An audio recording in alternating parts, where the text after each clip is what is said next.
Ibinahagi ni Ms. Catherina Sanchez ng Creative Communications Management ng ating ABS-CBN sa kanyang Instagram story ang larawang na tila hudyat ng isa sa pinaka-inaabangan ng bawat kapamilya at Pilipino tuwing panahon ng Kapaskuhan. Handa ka na ba? Abangan, ayon sa post kasalukuyang pinagpaplanuhan din na magsanib puwersa ang ABS-CBN at GMA Network para sa Christmas Station ID ngayong taon.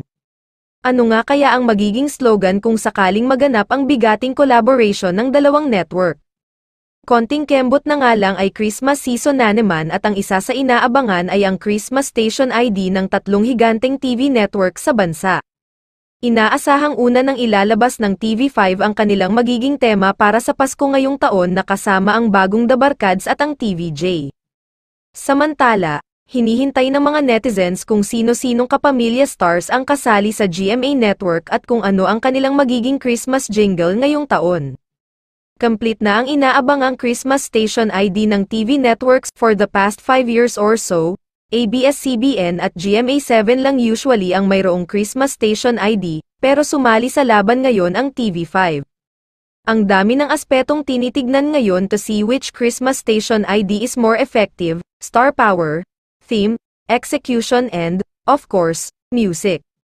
Kahit na walang franchise ang ABS-CBN, all out pa rin ang support ng prime stars at siguradong kabilang sina Vice Ganda, Catherine Bernardo, Daniel Padilla, Kim Chu, Angel Locsin, Judy Ann Santos, Sara Geronimo, Sharon Cuneta, at Regine Velasquez at ang ilang solids kapamilya.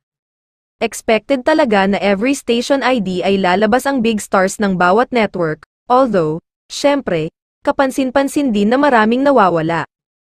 Isa ang kapamilya aktres at leading lady na si Kim Choi, Juliana ng Linlang ang spotted na nagsisimula ng mag-record sa nasabing big Christmas station ngayon taon. Komento ng netizens ay tiyak na pinakamagugustuhan at inaabangan ang magiging melody ng ABS-CBN. Good vibes lang sa akin yung theme song nila habang ipinapakita iyong gift-giving ng kapamilya stars sa iba't ibang groups of people. Kayo mga ka-showbiz, kaninong Christmas station ang inaabangan nyo?